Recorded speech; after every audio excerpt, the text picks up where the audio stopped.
ओम शांति। ओम शांति। ओम शांति। 27/11/2021 का मुरली। ओम शांति। बाप दादा मधुबन। आज सुख करता दुख हरता बेहद का वर्षा देने वाले परमपिता शिव बाबा के भगवान वाच हम बच्चों प्रति बाबा ने कहा, मीठे बच्चे, ज्ञान धन का दान करने के लिए विचार सागर मंथन करो। दान का शौक रखो तो मंथन चलता रहेगा। आज की मुरली का प्रश्न है, ज्ञान मार्ग में सदा अपने को तंदुरुस्त रखने का साधन क्या है? उत्तर में बाबा ने कहा, सदा अपने आप को तंदुरुस्त रखने के लिए बाबा द्वारा जो भी ज्ञान घास किसके लिए मिली हुई है? आत्मा के लिए। और ज्ञान घास किसे कहा है? मुरली को। तो जो भी बाबा के द्वारा ज्ञान घास आत्मा के लिए मुरली रूप में मिलती है, उससे खाकर फिर उगारना चाहिए। उगारने का अर्थ है, जिस तरह से गाय पशु जो खा कर के फिर पूरे टाइम एक बार खा लेते हैं, फिर पूरे टाइम जुगाली करते हैं ना, ऐसे ऐसे जो माउथ चलाते हैं वो उसे जुगाली कहते हैं। तो वो पूरे टाइम फिर उसे डाइजेस्ट करने के लिए वो प्रक्रिया को चलाते हैं। तो इसी तरह बाबा कहते, जब खा लिया मुरली को सुन लिया, तो फिर उसे खाकर क्या करना है? उगारना चाहिए, अर्थात मंथन करना चाहिए। जिन बच्चों को मंथन करने की अर्थात हजम करने की आदत है, वह बीमार नहीं पड़ सकते। सदा तंदुरुस्त वह है जिसमें विकारों की बीमारी नहीं। गीत है तो प्यार का सागर है। ओम शांति। बच्चों ने गीत सुना। मनुष्य जो भी गीत आदि बनाते हैं, शास्त्र आदि सुनाते हैं, समझते कुछ भी नहीं है। जो कुछ पढ़ते आए हैं उससे कोई का कल्याण नहीं हुआ है और ही अकल्याण होता आया है। सर्व का कल्याणकारी एक ही ईश्वर है। तुम समझते हो हमारा कल्याण करने वाला आया हुआ है, कल्याण का रास्ता बता रहे हैं। खास तुम भारतवासियों का, आम सारी दुनिया का कल्याण करने वाला एक ही परम पिता परमात्मा बाप है। सतयुग में सबका कल्याण था, वहां किसी का अकल्याण है ही नहीं। तुम सब सुख धाम में थे और बाकी सब शांति धाम मुक्त अवस्था में। यह बच्चों की बुद्धि में है, परंतु पॉइंट खसक जाती है। अब ये पॉइंट क्या है? बाबा बिंदु है ना, तो बिंदु खसक जाता है। पूरी धारणा नहीं करते हैं, पॉइंट्स निश्चय नहीं होता तो खसक जाते हैं। अपनी सीट पर सेट रहेंगे तभी तो अपसेट नहीं होंगे ना। सीट से थोड़ा भी सरके और अपसेट हुए तो अगर एक पॉइंट पर विचार सागर मंथन करते रहें तो ऐसा ना हो। जानवरों में जितना अक्ल है आजकल के मनुष्यों में उतना भी अक्ल नहीं। जानवर गौ घास खाते हैं तो उगारते रहते हैं, तुमको भी भोजन मिलता है, परंतु तुम फिर सारा दिन उगारते नहीं हो। अब यहाँ ये खाने वाले भोजन की बात बाबा नहीं कर रहे हैं। यहाँ जो बाबा ज्ञान दे रहे हैं, जो ज्ञान मुरली सुना रहे हैं, उसका कोई मंथन नहीं करता। कई तो नींद के झोंके ले ले करके सुन लेते हैं, कई तो बाबा ने कहा है करके सुन लेते हैं, और कई तो जबरदस्ती एक होमवर्क की तरह नहीं मन है फिर भी सुन रहे हैं। कोई एक शब्द पर ध्यान ही नहीं देते हैं, बुद्धि कहीं चलती रहती है और शरीर से बाबा की मुरली सुनते रहते हैं, मन बुद्धि को कहीं भी भटकाते रहते हैं, किसी न किसी काम में बुद्धि को लगा कर रखते हैं, व्यर्थ में उलझे रहते हैं। बाबा कहते हैं, खाते हो तुम भी लेकिन उगारते नहीं हो। वह तो सारा दिन उगारते ही रहते हैं। पशु मनुष्यों से अच्छे हैं बाबा कहते, वो तो खा करके पूरे दिन उगारते ही रहते हैं। यह तुमको मिलता है ज्ञान खास, योग और ज्ञान, याद और ज्ञान। इस पर दिन भर विचार सागर मंथन करते रहना चाहिए। जिनको सर्विस का शौक नहीं वह विचार सागर मंथन करके क्या करेंगे, शौक नहीं तो करेंगे भी नहीं। कोई कोई को ज्ञान धन देने का शौक रहता है, गौशाला में मनुष्य जाकर गौओं को घास आदि देते हैं, वह भी पुण्य समझते हैं। बाप तुमको यह ज्ञान घास खिलाते हैं, इस पर विचार सागर मंथन करते रहेंगे तो खुशी में रहेंगे और सर्विस का भी शौक होगा। कोई लोटा भर लेते हैं अथवा बूंद लेते हैं, वह भी स्वर्ग में चले जाएंगे। बाबा कहते जाने अनजान भी आपने यदि सुन लिया ज्ञान तो आप कम से कम, बाबा कहते बल बूंद भर भी ज्ञान ले लिया, वह भी स्वर्ग में चले जाएंगे। स्वर्ग के द्वार तो खुलने ही हैं। यूं तो ज्ञान सागर को हप करना है। ज्ञान सागर के ज्ञान को क्या करना है, हप करना है। बाबा कहते कोई तो सारा हप करते हैं, कोई तो बूंद लेते हैं, फिर भी स्वर्ग में तो जाएंगे। बाकी जितना जितना धारण करेंगे उतना उच्च पद पाएंगे। बाकी स्वर्ग में एक बूंद से भी चले जाएंगे। मनुष्य मरते हैं तो उनको गंगा की एक बूंद देते हैं। अब वो गंगा की बूंद देने से स्वर्ग में नहीं मिलेगा। इस ज्ञान सागर पिता के ज्ञान की एक बूंद सुनकर इसे धारण कर लिया, बाबा पर निश्चय हो गया, खुद को आत्मा समझ लिया, तो यह भी आपके लिए स्वर्ग में जाने जैसी बात है कि आप जो यह बात समझ लें, मैं कौन मेरा कौन, है ना। तो मैं आत्मा और मेरा बाबा। तो यह बात बाबा हमें बैठ सम्मुख समझाते हैं। बाबा कहते हैं उनको गंगा की एक बूंद देते हैं। कोई कोई घर में सदैव गंगा जल ही पीते हैं। कितना पीते होंगे, गंगा तो बहती रहती है, उनको तो कोई हप कर ना सके, है ना। अब जैसे दिखा दिया कि जो शिव की जटाओं में गंगा हो गई, तो किसी के बालों में उतना गंगा का पानी समा सकता है, जो दंत कथाओं में बताया गया है। तो यहाँ तो ये ज्ञान सागर पिता है और ये भागीरथ जो भगवान का रथ है ना, ब्रह्मपुत्र नदी। तो बाबा कहते कोई कोई फिर इस तरह से रोज पीते हैं, तो कितना पीते होंगे। बाबा कहते हैं वो गंगा को, उनको तो कोई हप ना कर सके, तुम्हारे लिए तो गाया हुआ है, सागर को हप कर लिया, गाया हुआ है। तो जो ज्ञान सागर के नजदीक आ जाते हैं, जास्ती सर्विस करते हैं, वही विजय माला में पिरोए जाते हैं। जितना जितना जो हप करते हैं और दूसरों का कल्याण करते हैं, वह पद भी पाते हैं, और जितना धारण करेंगे उतना खुशी भी रहेगी, खुशी भी होगी। धनवान को खुशी होती है ना, जिनके पास बहुत अथाह धन होगा, दान करते हैं, कॉलेज धर्मशाला मंदिर आदि बनवाते हैं, तो उन्हें इतनी खुशी भी रहती है कि मैंने यह किया, तो अपना प्राउड फील करते हैं ना। तो इस तरह बाबा कहते यहाँ तो तुमको मिलते हैं अविनाशी ज्ञान रत्न, 21 जन्मों के लिए अविनाशी खजाना, जो अच्छी रीति धारण कर फिर दान भी करते हैं, उन्हें अच्छा पद मिलता है।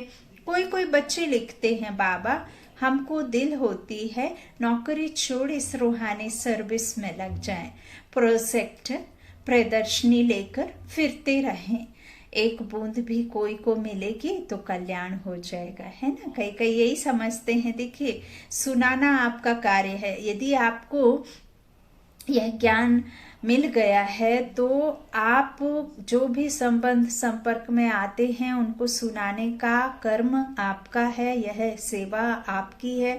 फिर उनकी किस्मत वो सुने ना सुने, धारण करें ना करें, लेकिन आपका तो कहना चाहिए। बाबा ने एक बार कहा भी ना कि थोड़ा सा बजाना है ना, कानों तक तो पहुंचाना है ना ये बात। तो इस तरह बाबा कहते हैं कि किसी ना किसी को एक बूंद भी कोई को मिलेगी तो बच्चे बाबा से कहते हैं तो कल्याण हो जाएगा। सर्विस का बहुत शौक है। बाकी हर एक की अवस्था को बाबा जानते हैं।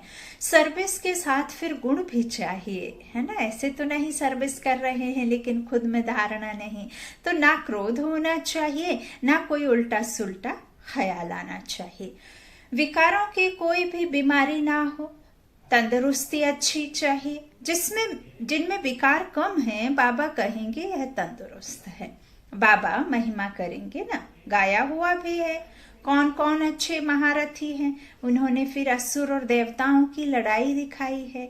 देवताओं की जीत हुई, अब हमारी लड़ाई है 5 विकारों रूपी असुरों से, ना कि कोई अकासुर बकासुर, कोई कंस, कोई रावण से बीमारी, इस तरह की कोई भी हमारे ऊपर में नहीं है कि हम किसी से बाहुबल से लड़ाई करें, किसी का सर काटें, किसी का हाथ काटें। इस तरह से कुछ भी राक्षसों से नहीं, हमारे विकारी रूपी असुरों से, आत्मा की आत्मा से लड़ाई है। ज्ञान अग्नि में बैठ इस ज्ञान योग अग्नि में इन विकारों को दग्ध करना है। तो जितना जास्ती याद, जितनी जास्ती धारणा, उतना ही है आसुरी जो विकार हैं वो खत्म होंगे, पापों का विनाश होगा।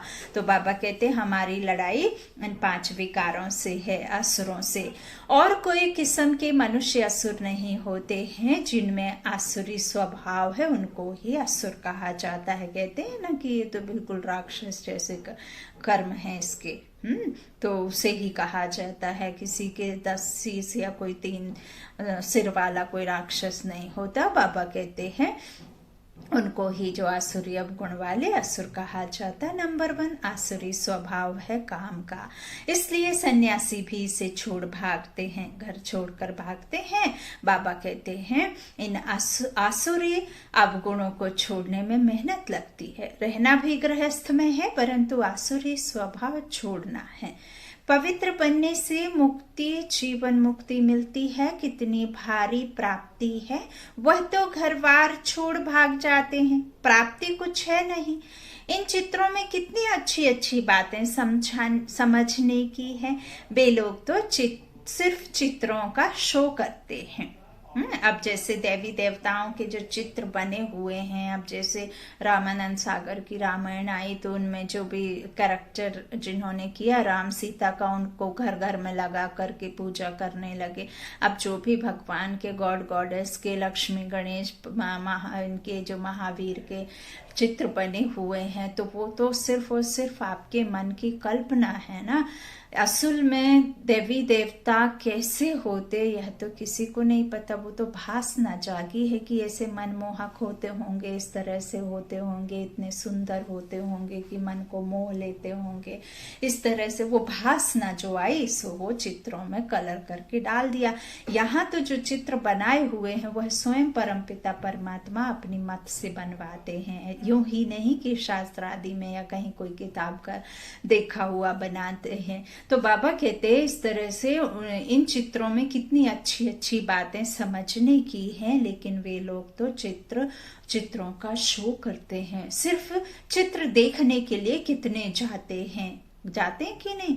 और प्रदर्शनी आदि में भी कितना शो करते हैं, सीनरी आदि लगाते हैं, कोई इस तरह से एंटीक पीस रख देते हैं, कुछ ना कुछ करते हैं। तो बाबा कहते हैं फायदा कुछ भी नहीं, वो तो शरीर निर्वाह मात्र आदि कुछ ना कुछ उद्देश्य लेकर के करते हैं, पैसे कमाने के उससे करते हैं। बाबा कहते फायदा कुछ भी नहीं। अब यहाँ इन चित्रों में कितना ज्ञान है, इससे फायदा बहुत होता है। इसमें आर्ट आदि की कोई बात नहीं, ना कोई बनाने वाले की होशियारी आदि है। इन्हों के तो नाम चित्र पर लिखे हुए होते हैं, आर्टिस्ट को भी इनाम मिलता है। कई इतना समझते हैं हाँ बाप को तो जरूर याद करना चाहिए, इतना कहा तो भी प्रजा बनी। प्रजा तो अथाह बनती है, मैं तो हूँ ज्ञान का सागर, एक बूंद भी किसको मिलने से स्वर्ग में आ ही जाएंगे। तुम समझते हो प्रदर्शनी मेले से बहुतों का कल्याण होता। होता है। ईश्वर कल्याणकारी है ना, तुम्हारा भी कल्याण हो रहा है, परंतु इसमें फिर अपना विचार सागर मंथन करता रहे, है ना, स्मृति में लाता रहे तो बहुत फायदा होगा।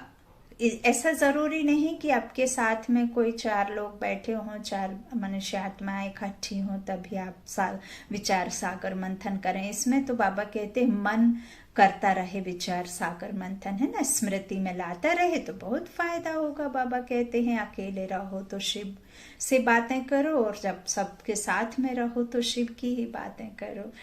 तो इस तरह उल्टी सुल्टी बातें तो एक कान से सुन दूसरे कान से निकाल देनी चाहिए। बाप कहते हैं मैं तुमको बहुत अच्छी बातें सुनाता हूँ।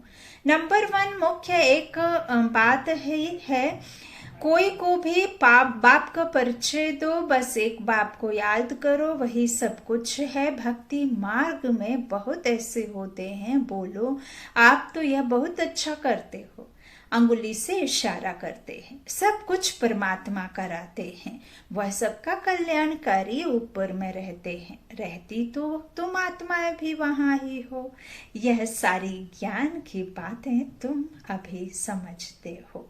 बाप कहते हैं बच्चे अभी तुम्हारा यह कपड़ा पतित शरीर सड़ गया है, तमो अवस्था में हो गया है। सतयुग त्रेता में कितना अच्छा वस्त्र था, अब सड़ा हुआ वस्त्र कहाँ तक पहनेंगे, परंतु यह कोई भी समझते नहीं है। बाप आकर जब समझाए तब समझे, अभी तुम बच्चे समझते हो। ज्ञान देने वाला ही एक बाप, वह है सागर। जो सागर हाप कर लेते हैं वही विजय माला के दाने बन जाते हैं। वो सदैव सर्विस पर ही तत्पर रहते हैं। बाबा आए ही हैं बच्चों को पावन बनाने, पावन बनकर फिर वापस जाना है, जहां से आए हैं फिर वहां ही जाएंगे नंबर वार, आगे पीछे नहीं जा सकते हैं। नाटक में एक्टर्स का एक्ट टाइम पर होता है ना, इसमें भी जो एक्टर्स हैं वह नंबर वार अपने अपने समय पर आते जाएंगे। यह बेहद का नाटक बना हुआ है। ब्रह्म में हम आत्माएं बिंदी रहती हैं, वहां और कुछ क्या होगा, कहाँ एक आत्मा बिंदी, कहाँ इतना बड़ा शरीर, तो आत्मा कितनी थोड़ी जगह लेगी, है ना। ब्रह्म महतत्व कितना बड़ा है। जैसे पोलार का एंड नहीं, वैसे ब्रह्मा महतत्व की भी एंड नहीं होती है। कितनी कोशिश करते हैं अंत पाने की, परंतु पा नहीं सकते। कितना माथा मारते रहते हैं, परंतु कोई चीज ही नहीं जिसको पकड़े या पार जाए। साइंस का घमंड कितना है, कुछ भी फायदा नहीं। सुना है ना कि आकाश ही आकाश, पाताल ही पाताल। समझते हैं मून में दुनिया होगी, वह भी ड्रामा में उन्हों का पार्ट है। बाबा कहते उनका भी कोई दोष नहीं है, फायदा कुछ नहीं। बाप तो आकर हमको विश्व का मालिक बनाते हैं, कितना फायदा है।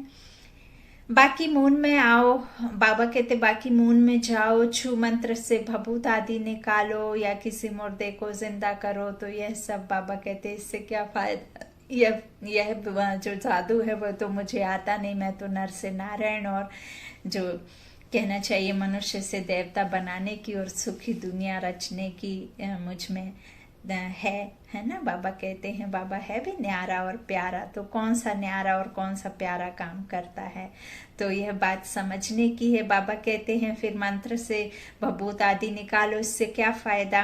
अब तो हम बेहद के बाप से बेहद का वर्षा लेते हैं, कल्प कल्प लेते आए हैं। वर्ल्ड की हिस्ट्री ज्योग्राफी रिपीट होती है, यह चक्र फिरता रहता है। दुनिया में पहले सिर्फ भारत ही था, भारतवासी ही विश्व के मालिक थे। वहां देवताओं को कोई खंड का मालूम नहीं रहता, क्योंकि यह ज्ञान उनके पास होता ही नहीं। यह ज्ञान लोप हो जाता है, संगम पर ही रह जाता है, संगम पर ही वापस कल्प बाद मिलेगा। बाबा कहते हैं विश्व के मालिक थे, लेकिन उन्हें यह सब पता नहीं था। यह तो बाद में वृद्धि को पाते हैं। नए नए धर्म स्थापक आकर अपना अपना धर्म स्थापन करते हैं, बाकी वह कोई सदगति तो नहीं करते हैं, सिर्फ धर्म स्थापन करते हैं। तो धर्म जो जास्ती बढ़ेंगे तो फिर अनेकानेक मत होंगी, अनेकानेक मत होंगी तो द्वैत तो हो गई है, लड़ाई तो होगी, है ना। जब एक मत नहीं रहेगी तो वो तो सिर्फ धर्म स्थापन करते हैं, उनका क्या गायन होगा। मुक्ति धाम से आते हैं पाठ बजाने, मनुष्य कहते हैं मोक्ष में बैठे रहें।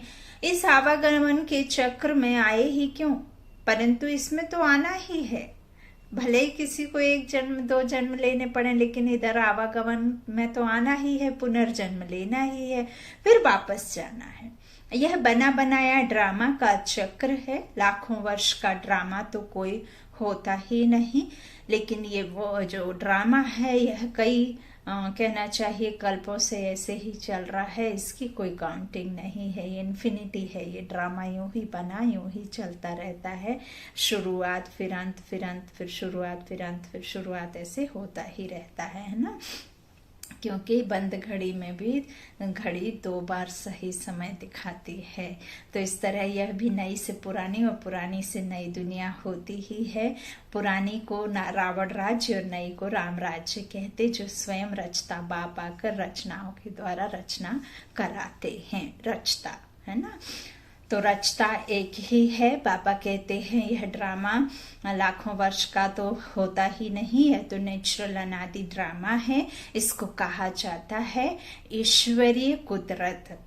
रचता और रचना की जो कुदरत है उसको जानना होता है। ऐसा कोई मनुष्य नहीं जो बैठकर पुरुषार्थ करे सृष्टि चक्र को जानने का। यह सृष्टि का चक्र कैसे फिरता है यह ख्याल करना आएगा ही नहीं। सबसे पुराने से पुराना चित्र है शिवलिंग का। खुदा आया हुआ है, फिर उसका यादगार बनाते हैं। पहले जब शिव की पूजा शुरू होती है तो हीरे का लिंग बनाते हैं। फिर जब भक्ति रजो तमो हो जाती है तो पत्थर का भी बनाते हैं। शिव बाबा तो हीरों का नहीं है, वह तो एक बिंदी है। पूजा के लिए बड़ा बनाते हैं, समझते हैं हम हीरे का शिवलिंग बनाएं।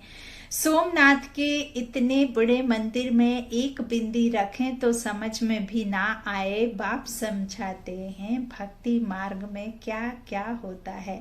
साइंस वाले इन्वेंशन करते रहते हैं, अच्छी अच्छी चीजें निकालते रहते हैं, विनाश के लिए भी निकालते रहते हैं। आगे बिजली थोड़े ही थी, मिट्टी का दीपक जलाते थे। बाप समझाते हैं मीठे मीठे बच्चे थोड़े में राजी मत हो जाओ। अच्छी रीति धारण कर सागर को हब करो। जो अच्छी सर्विस करेंगे तो पद भी अच्छा पाएंगे। सारा दिन खुशी का पारा चढ़ा रहना चाहिए। यह तो छीछी दुनिया है, अब यहाँ से जाएंगे। पुरानी दुनिया तो खत्म होनी ही है, तैयारियां हो रही हैं। बाकी थोड़े दिन हैं, इसमें भी कितनी सर्विस करनी है। सारे भारत में तो क्या, विलायत में भी सब तरफ चक्र लगाना है। अखबारों द्वारा विलायत के कोने कोने तक भी पता लग जाना है। इस सीढ़ी आदि से झट समझ जाएंगे चित्रों से। बाप आता ही है बच्चों को फिर से स्वर्गवासी बनाने। बरोबर लक्ष्मी नारायण भारत में ही राज्य करके गए हैं। महिमा तो बहुत करते हैं कि भारत प्राचीन देश है, बहुत महिमा करते हैं। भारत ऐसा था, भारत में ऐसी पवित्र देवियां थीं। तुम देव जानते हो हम बाप से किस जन्मों की प्रारब्ध पाते हैं। बाप बिल्कुल सिंपल पढ़ाते हैं, दिखाते हैं। द्रौपदी के पांव दबाए, वह भी कुछ है नहीं। यह तो बाबा कहते हैं बच्चे भक्ति मार्ग में धक्के खाकर थक गए हो, अब हम तुम्हारी थक दूर करते हैं। तुम धक्के खा खाकर पतित बन पड़े हो। बाप कहते हैं मैं तुम्हारी थक दूर कर रहा हूँ, फिर कभी दुख नहीं देखेंगे, जरा भी दुख का नाम नहीं होगा। बाकी पुरुषार्थ कर उच्च पद पाना है। अच्छा पद पाएंगे तो कहेंगे ना इसने पास्ट जन्म में अच्छे कर्म किए हैं, गायन तो होता है ना। परंतु कोई जानते नहीं कि इन्होंने कब पुरुषार्थ कर यह पद पाया। अभी बाप तुमको ऐसे कर्म सिखलाते हैं, तुमको भी कहते हैं अच्छे कर्म कर ऊंच पद पाओ। यहाँ मनुष्य के कर्म विकर्म होते हैं, वहां तो है ही स्वर्ग कर्म अकर्म होते हैं, वहां यह ज्ञान रहता नहीं है। बाबा कहते हैं यह ज्ञान तो यहाँ ही रह जाना है। बाप कहते हैं कर्मों की गति मैं जानता हूँ, मैं जानी जाननहार हूँ आत्मा का और आत्मा के चक्र का, इस मनुष्य रूपी सृष्टि का मैं बीज रूप हूँ, मनुष्यों के सृष्टि झाड़ का। इस समय जो अच्छा कर्म करेंगे बाबा कहते हैं वह फल भी अच्छा पाएंगे। यह कर्म क्षेत्र है, शरीर लिया तो कर्म जरूर करना पड़े। कोई बहुत अच्छे कर्म करते हैं, कोई है जिन्हें सर्विस की ही तात लगी रहती है दिन रात, है ना। तो पूछते हैं बाबा हमारे में कोई खामी है क्या? नहीं, सर्विस तो जितनी कर सकेंगे उतनी करेंगे, सर्विस वृद्धि को पाती रहेगी। बाबा कहते सर्विस करने वाले भी निकलते जाएंगे, दिल में आथत है, बाकी थोड़ी रोज हैं।